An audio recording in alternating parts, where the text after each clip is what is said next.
This session is APT attribution and DNS profiling with our lovely host and speaker, Frankie Lee. Thank you, and please enjoy.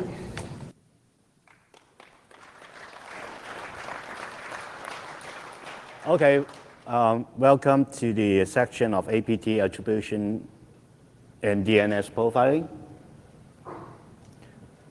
First of all, I just want to tell you in my past year, I find how difficult to do the APT attribution and answer the question of who wrote these cookies. Sometimes the TTP, the tactics, technique, and procedure is quite important, but it's tough to find the information about this.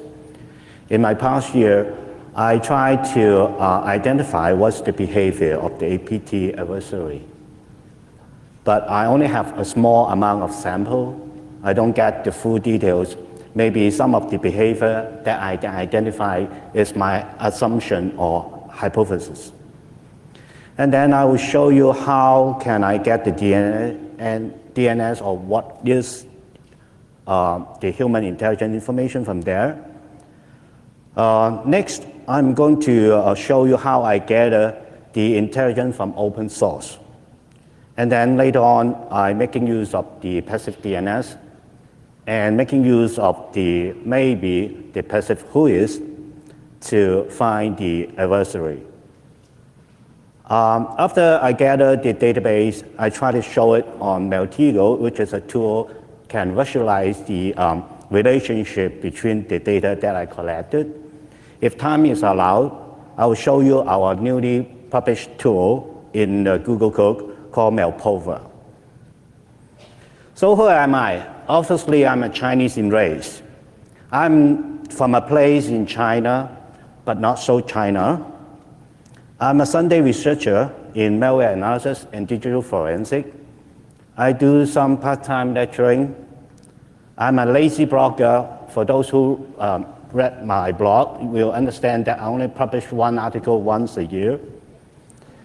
Obviously, I'm not the PLA. I'm too old.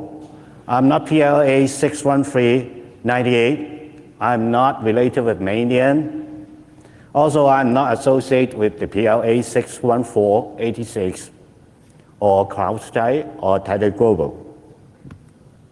So the term of APT flowing around since 2006, I think, in US force, it being hit up in 2010 by the case of the Operation Aurora. And right now you can find this term everywhere, even in the brochure of China enterprise company. Further disclaimer, I'm not going to provide any opinion or the latest indictment or yukban of the clock tower. If you don't understand this term, you won't ask me question. If you want to ask me any question, don't ask me, maybe ask Jason. Go back to the main topic. From a personal opinion, I think APT attribution is only related with the law enforcement or the intelligence agency. My friends in Hong Kong told me they spoken in Black Hat before. There will be a lot of CIA, FBI, NSA, Homeland Security people coming to listen to my talk. So maybe I will block in the US soil, cannot come in. But thank you, I can come in, except the TSA people nearly blocked detain my bell. So if you have source code, APT source code, it is not difficult to do the attribution. If you're only concerned about the string contained in the window binary or human readable data, maybe you can find Chinese character inside these binary, it is not hard. However, if you want to make sure the certainty of the attacker group, I think it is almost impossible unless they make some mistakes. So my research in the past year try to answer original research topic ideas, try to find the terms of who wrote these codes. So I go to internet to do some research. There's some kind of source code attribution of window binaries. or attribution of malware, or even some magic things called attribution of APT by digital DNA. The term stylemetry refers to the application of attribution of authorship by coding style. It is AKA of the writing style. If you have source code, maybe you can scan through the command or coding crumbs. There's a tool they released in the internet called JStyle by comparing unknown document with known candidates' author's document. However, this is not a solution for us because APT usually is only dropper or the exploit. It is binary. In 2012, from Science Institute Gold paper, a guy who published a paper discussing how to gather the PE header information, extract that, they call artifacts, and categorize them. That comes from a big sample, not only APT. Another company in Taiwan, which is another China, in 2012, they announced they have some kind of services to analyze and extract the technical and contextual attributes, they call genes, from different layers to group the malware, but not the person. Also, up to today, I still find the terms of digital DNA. They claim that, a security company claimed that they have proprietary reverse engineering and behavioral analysis technique, but they don't tell me, or maybe they don't tell everybody. I don't know whether their classification is correct or not. So PE header, I don't want to talk too much, but basically you can grab some information from the binary. This is wonderful illustration by the Taiwan company. They classify different layers, such as exploit concept, malware concept. Obviously, the PE is one of their elements. They take it out from the binary. Also, they are concerned on the network concept about the CNC, IP, and domain that I'm going to talk today. After that, they may gather the information by some program code and then make some hash or something. They classify it as called APT genes and display it into a graph. Later on, they store it into a database. Tactics, technique, and procedures, TTP. This is the term that when I watch a video from Black Hat day back to 2010 by Gary, his title is called Attribution, Tracking Cyberspace and Digital Criminals. He claims that the forensic trademarks that we can take out from the raw data, he classifies into 3 different layers: network reconnaissance, developer fingerprints, and TTP. I love this word a lot. And he further say that these 3-layer TTP should carry the highest intelligence value for identify human to catch the guy. But he also point out that near impossible to identify the human actors with definitive intelligence. He put the DNS at the lower end of his diagram. So what is TTP? Are there any military guys here? Any Air Force or Navy SEAL? Obviously, I don't find these people here, and I don't have a friend belongs to military. So I am thinking that it should be some kind of behavior analysis of the adversary, but because my background is forensic, I tend to use an old word called modus operandi. If that is the case to refer TTP, it is some kind of method of operation, the habit of working. So it must be related with human. It is human influence factors. Another diagram I love a lot, that is from David's blog. He also put domain name and IP address at the lower end, TTP at the top, and you will find that it is tough. So what I find the TTP and the behavior from my limited 20 examples, I try to go through the APT life cycle. You can find similar things in the internet or any documentation or brochure from the security company. I try to find the red dot, which is related with human reconnaissance or the lateral movement. But I'm not successful, I'm failed. Here, this following two slides, that is my assumption or my feeling that the APT actors, they are doing. My assumption that they are classified into two groups. One group is related with the intelligent analysis on the APT actor. Another group is technical guys.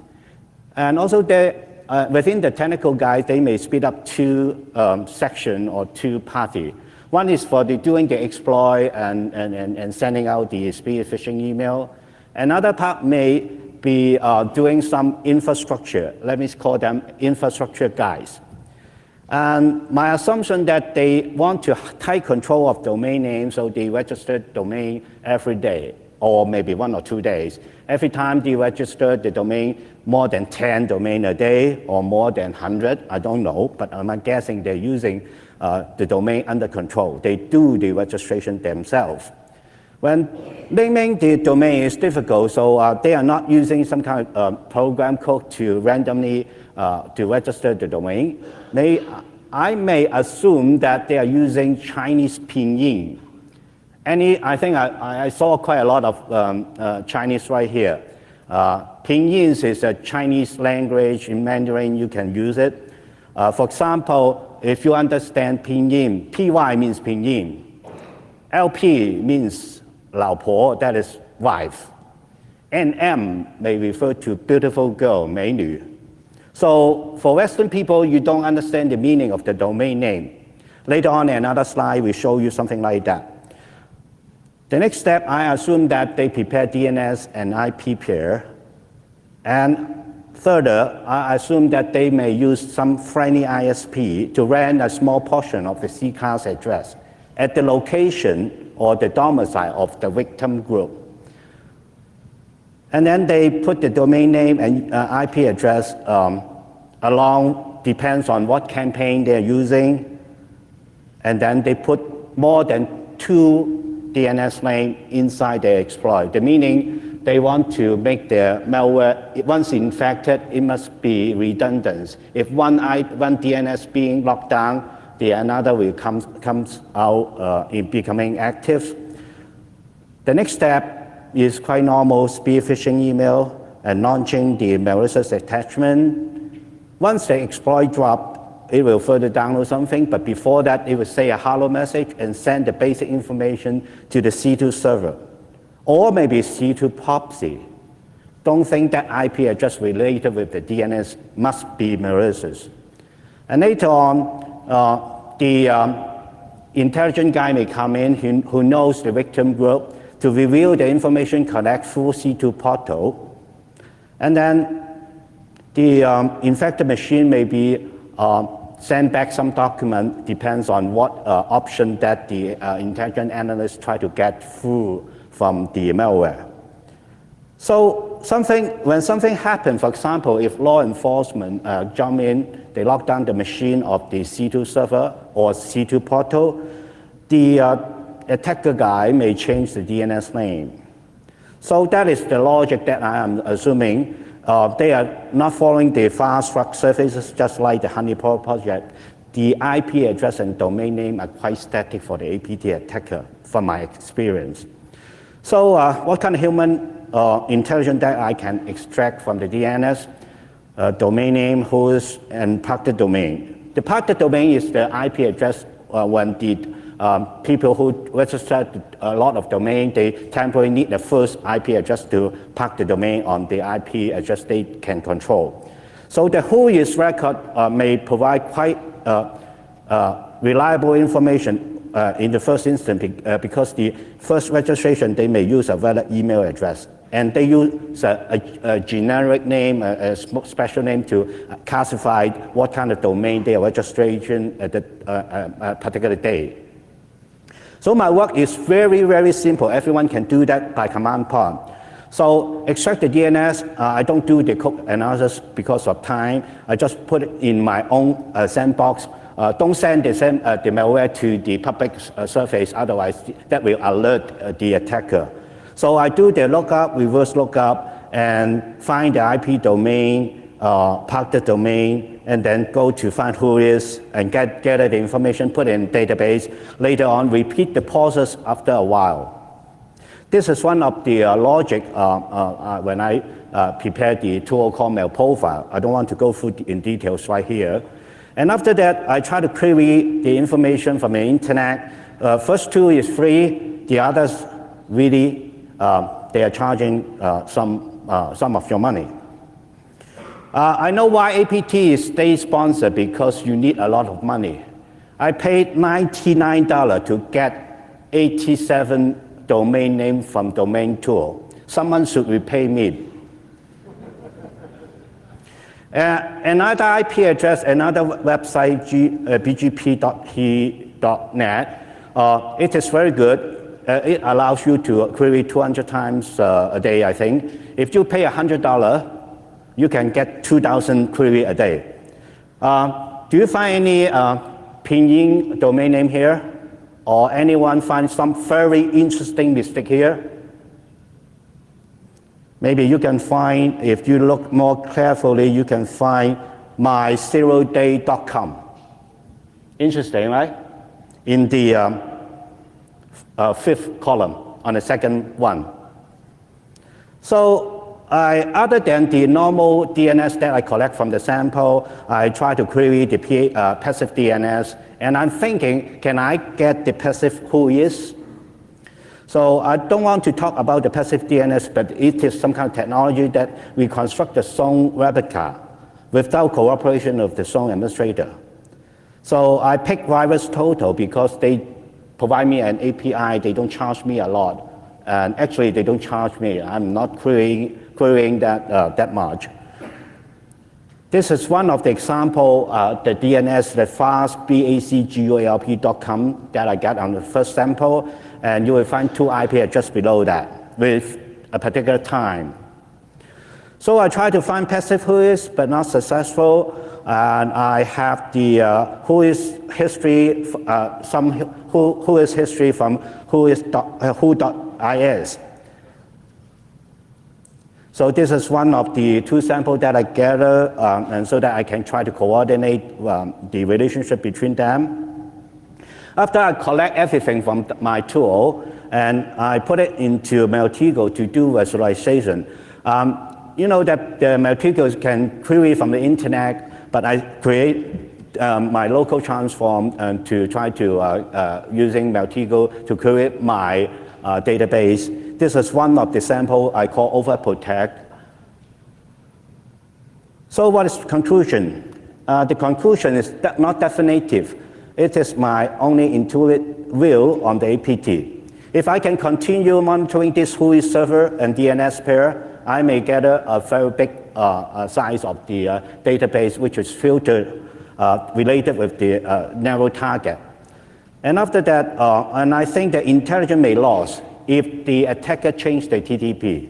Especially today, when I publish something here, they may change. But in the past 2 years, since one of the report released in 2013, they are still using the same things. The TTP are related with cultural background, such as the pinyin they are using. Maybe my analysis is not working for the Pakistan people. So the intelligent collection process may need to adjust in order to that kind of change, and the analyst should have the cultural mindset of the attacker group. Is attribution and certainty possible?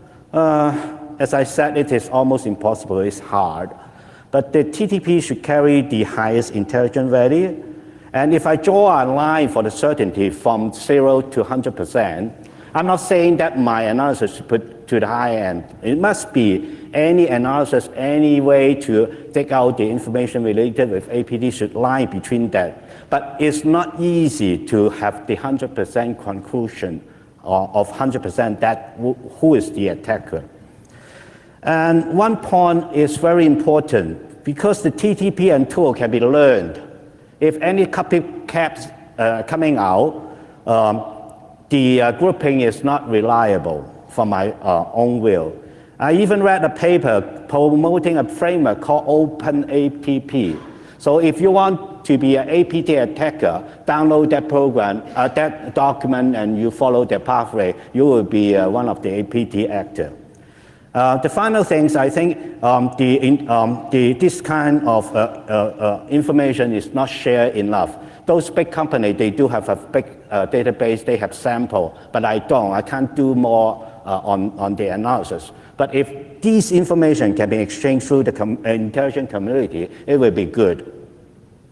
So the tools is simple by two parts. One is called MalProfile script, which is the script that I've written quite lousy. I try to get all this information from the internet, and I don't want to pay a single dollar afterwards. And based on the data I collect, I use my own Maltego local transform, which is also published in the Google Code, help me to do an analysis. This is original script that I'm using, the original script called getAll, but later on we changed the name called MalProfile. Thanks for my friend Kenneth and Eric who update my messy code into class. If you are interested, you can download it and get the information from there. And I think in the future we can get more intelligent. If I find more TTP from the attacker, I will add some more plugin inside to locate the possible attacker. If you are interested, you can contribute to our project, contact me or Kenneth. This is our newly published tool. I want to show a demo, but I don't have time, but I already upload to YouTube. Just type MalProfile Black Hat. You can check my video, which is the database coming from the database that I collect from my 20 examples. So it seems I don't have sufficient time to show it right now. Thank you, and Q&A.